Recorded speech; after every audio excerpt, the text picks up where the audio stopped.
I have such a complicated love-hate relationship with addicts. So Matthew Perry's death has me in my feelings. As somebody who almost died of an addiction myself, I have an enormous amount of empathy for him. I think in this video, I want to talk about my own experience with hitting a bottom and why I do understand that fighting an addiction is such an excruciating, traumatizing experience and ruins your lives. But before I go into that, I also want to acknowledge, especially if anyone is reading Britney Spears' memoir right now, that anybody who loves an addict, is raised in a family with an addict, lives with an addict, any family member of loved ones of an addict goes through hell because of that addiction. And that their addiction makes everyone around them pretty sick. Some people chronically codependent, where their codependency actually becomes an addiction. And that's me. My codependency literally almost got me killed, but so did my addiction. And so I have I live this double life of being like, I totally get how hard it is on the addict. And I also understand how hard it is on the family members and loved ones of the addict. And then also, because y'all know my page and my content, you can't forget how systems of oppression play into everything. So they're going to play into addiction too. And so just to hit on one of those that I know very well is that when the father is an addict or a man is an addict who dates women, the trauma is very different because they're more physically powerful, because they have more money, because they have more power. Not to say that women who are addicts can't do an enormous amount of damage. They absolutely can. Ask any woman who has, or a man or any person who has a mother alcoholic. But the violence, especially in the United States, that is so embedded in our culture, and the violence under toxic masculinity and patriarchy, and then the schmegsual violence that gets played out even more so when men are drunk. And the fact that even spaces for alcoholics, for women and non-binary femmes, trans people who are alcoholics, the spaces that they go to get help are full of men who are trying to recover and then make those spaces unsafe for everyone else by doing, 13 stepping if it's a 12-step group, or if it's some other group, just preying on people they have power over and literally unaliving those people by cutting them off from the access that they'd otherwise have to this life-saving treatment or whatever it is, whatever kind of treatment it is. Sometimes it's at a treatment center. I know so many women who relapsed because men wouldn't leave them alone in those meetings. And in my own personal experience in a treatment environment, a nasty old man who refused to quit drinking but kept showing up at all these things like molesting me outside the meeting, therefore making that space unsafe for me. So before I go into all my empathy for addicts,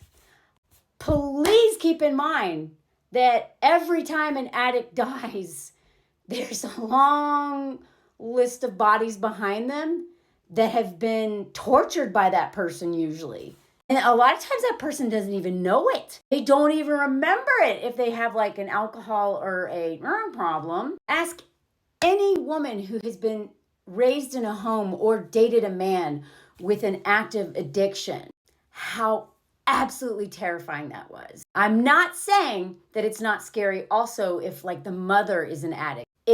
I'm not saying that, I'm not minimizing that, but I'm saying that when you have a body that is enormous and outweighs you by 100 pounds or more and is also violent and also controls the money. And then if that person also has unhealed trauma of the schmegsual variety, they end up committing the most atrocious things towards their kids. I have lost so many loved ones to their own mental health crisis. I have a cousin who jumped off the bridge because of his addict father and all the things that he did to put him in such a crazy situation. So much trauma. Then my cousin did not have the resources, ran from his own trauma like men under patriarchy do, because they feel like they can't get help. And patriarchy makes it very hard. But I'm telling y'all, you need to go get help anyway. Even if all the men in your life make fun of you, get help. You will end up dead. Or someone you love will end up dead because of you. So after saying all that, as frustrating, as As many times as I've been traumatized by men with active addictions, pretty much all the men who've traumatized me, I would say, were either drunk or were addicts of something. Despite all of that, I love them. I love them. There's something about addicts that you like. Your heart goes out to them. You can't help but love them because you know that that something is more powerful than them taking over. Sorry, I never get choked up, but I am right now. And so I can only imagine there's probably people in Matthew Perry's life who love the crap out of him and are so angry at him right now. And there's probably people in his life that don't love him, but were on the receiving end of his harm, because every addict causes an enormous amount of harm. And so right now, they're seeing all of this love and much deserved love for this person who suffered so much. But all I'm saying is, if you have somebody who is completely unconscious a lot of the time, they are doing stuff to people that their more healed version of themselves and a more like present person would not do. Anybody who really knows addicts knows that it's like a double life. This person that they are deep down, and this person that they are in their life because they haven't done the healing. And even dry drunks are terrifying people. Sometimes some people I've known who didn't drink anymore, I wish you'd just go drink, dude. You are so much harder to be around. Everyone's walking on eggshells. You're terrifying because you can't just stop drinking. Real, like, chronic alcoholics, chronic addicts, it isn't just stopping doing the thing, because there will be something. That's why I do all these videos on marathon runners and climbers and all these people. A lot of them who go into extreme sports are just replacing that hole with something else. And so they are nightmares to their families, but they're not drinking.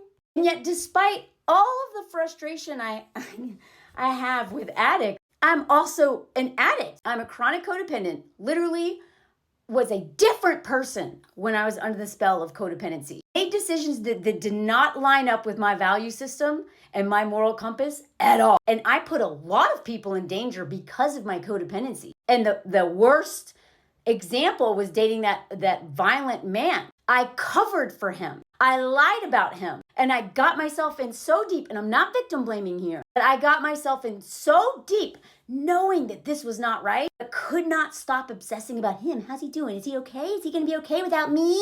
That I put other women in danger who had to get me out of that scenario. Again, I'm not victim blaming. I'm just acknowledging some of the consequences of my own codependency. And then as somebody who was a chronic compulsive eater, like bulimic, I don't know if I'm allowed to say it here. One of the reasons why I love rainbows so much is because I was sitting in a parking lot in Taos, New Mexico, could not stop eating and throwing up, was throwing up blood, was terrified of myself. And I looked up, I just wanted to die. And I looked up and saw a rainbow. It's not like the voice of God or whatever. I don't really believe in like God. I believe in like something, but like not like, whatever. Like big white man in the cloud. And this voice was like, look what you're missing. And it was the most beautiful rainbow I'd ever seen. There's rainbows all the time in Taos, like almost every day in the summertime. It was like not a big deal. There's a rainbow. But in that moment, I was like, holy crap, I am missing my life. I love my life. I have the coolest job. I have good friends,